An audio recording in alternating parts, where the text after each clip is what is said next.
Bon, on va aller voir ce qui se passe à l'intérieur. Allez.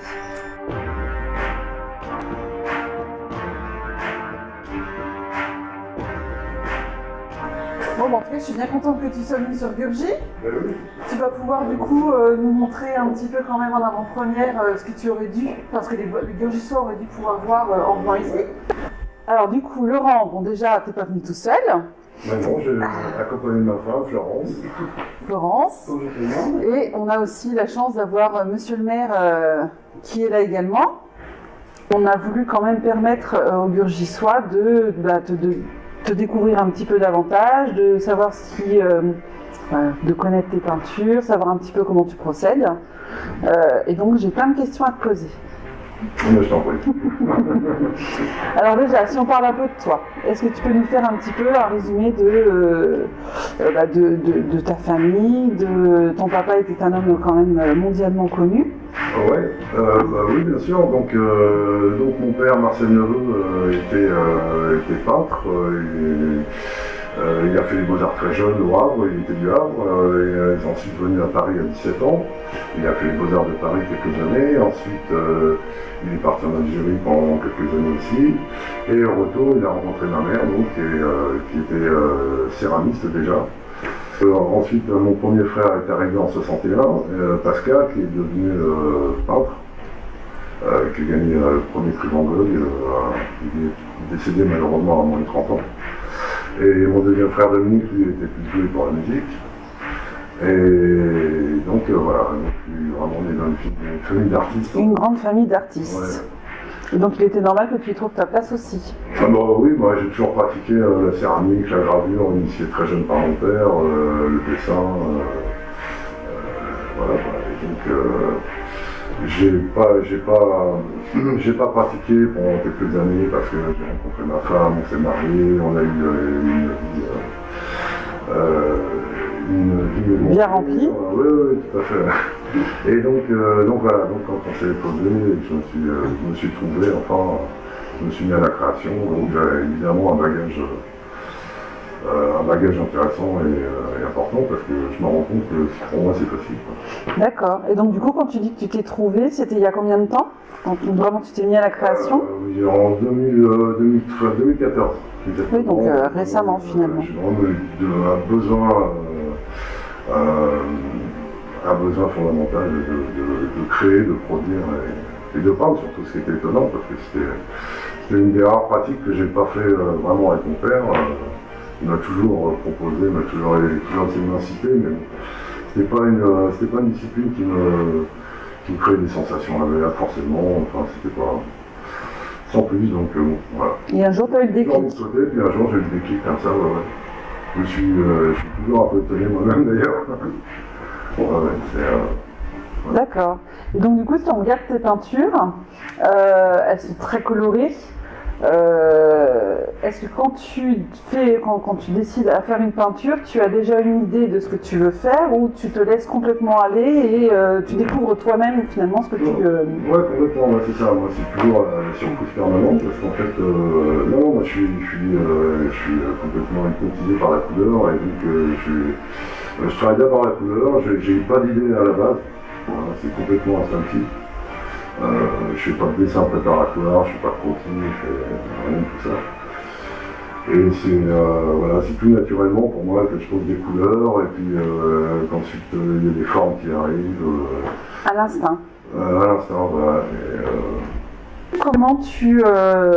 Comment tu décides que certaines peintures finalement tu vas les garder, tu vas pas vouloir les proposer au public et d'autres par contre que tu vas finalement quand même ça c'est du domaine de l'ésotérisme, hein, parce que en fait, je sais pas du tout. C'est une sensation que j'ai eue certainement en créant, hein, c'est comme un attachement. Il y en a qui sont plus attachants que d'autres pour moi, mais les gens ne peuvent forcément pas comprendre. Et du coup, quand on regarde tes peintures, elles sont toutes très différentes. Donc j'imagine que c'est beaucoup aussi en fonction de ton humeur du jour. La sensibilité, moi je suis extrêmement sensible, bien sûr. Bien sûr, c'est pas une fatalité, mais je suis extrêmement sensible. Ouais. Et évidemment, oui, bien sûr, ça joue sur. On peut retrouver l'humeur du jour, évidemment, ou dans les couleurs, ou dans le geste. Voilà, tout à fait. Et du coup, quel matériau tu utilises le plus pour tes peintures? T'es plutôt huile, t'es plutôt...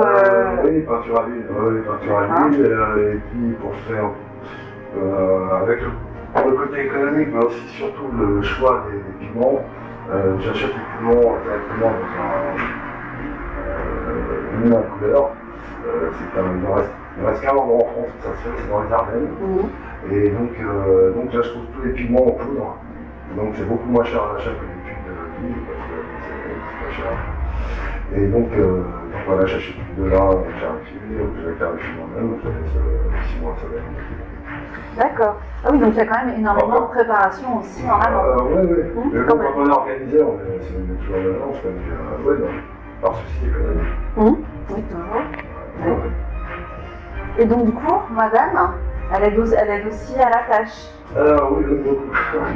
Ouais, les jeunes me supportent tous les jours. Et puis oui, elle s'occupe de toute la com, elle fait des affiches, elle fait plein de choses, enfin, très utile. Vous êtes très complémentaires tous les deux, donc. Complètement. Florence, dis-moi, c'est comment de vivre avec un peintre au quotidien? Très agréable à vivre, c'est une personne passionnée aussi, une passion pour beaucoup de choses aussi. C'est quelqu'un qui peut pas rester sans rien faire. Ok, Il faut toujours besoin d'une activité, Oui. quelque chose qui l'intéresse, qui va pas, tout ce qui est futile ne va pas l'intéresser. Ok. Et alors quand il peint, tu vas voir ce qu'il fait ou tu attends qu'il ait fini ses toiles, tu attends la surprise? Ça dépend. D'accord. Et, On peut pas s'empêcher. et je peux pas m'empêcher. Parce que moi je vais à l'évolution du tableau, du pastel. Donc, Oui, c'est vrai que tu as cette place intéressante. Ouais, c'est intéressant, c'est vrai. Bon, il part sur quelque chose et au final, quand j'ai vu le début, je suis pas venu pendant la peinture ou le dessin et j'arrive à la fin, c'est complètement différent. Donc c'est toujours une surprise. Laurent, quel est ton sentiment, ton ressenti depuis d'un an, de ne pas voir le public, d'échanger avec ce confinement? Disons que j'en souffre pas trop, c'est pas très agréable parce que le contact humain, l'échange me manque beaucoup. Le fait de ne pas exposer, c'est dommage, c'est plus au niveau matériel, parce que si tu n'exposes pas, ça sera l'année prochaine, c'est plus embêtant pour les gens qui attendent de voir justement. Voilà. Mais bon, moi personnellement, j'en souffre pas trop. Je souffre de ce que les gens souffrent à l'extérieur, ce que je peux voir, ce que je peux entendre dans les infos. Ça me fait souffrir par rapport à ma sensibilité, mais sinon moi personnellement, ça va. Tant mieux. Autre petite question en mystère, Laurent, LOL, Ouais. ça veut dire quoi? LOL, c'est l'abréviation de Lolo. Comme je m'appelle Laurent, beaucoup de copains, d'amis m'appellent Lolo. Donc je voulais pas signer Laurent, je voulais pas signer Lolo, donc je me suis dit LOL, c'est très bien. Et j'ai appris ensuite, après avoir signé pas mal de choses, j'ai appris ensuite par mon fils que ça voulait dire mordre, enfin voilà. Mais c'est pas grave, ça me gêne pas, je ne me prends pas au sérieux vraiment. Je travaille sérieusement, mais je ne me prends pas au sérieux. Ça me convient très bien. Et puis, en général, les gens ont le sourire.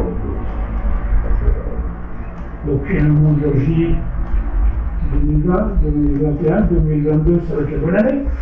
Ouais, on espère tous. Effectivement.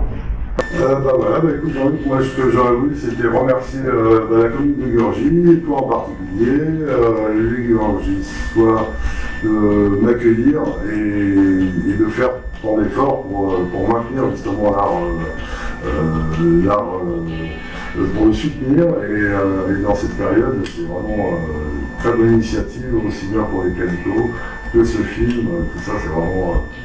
merci beaucoup. Donc Laurent, je t'en prie. C'est une mission avec Sandrine que l'on partage bientôt depuis un an, de toujours continuer et de développer la culture en Gurgy, dans une commune dite rurale, C'est très important parce que la culture, c'est un lien social où il faut faire participer. Puis merci Pose à toi, les artistes. Et à bientôt. À bientôt.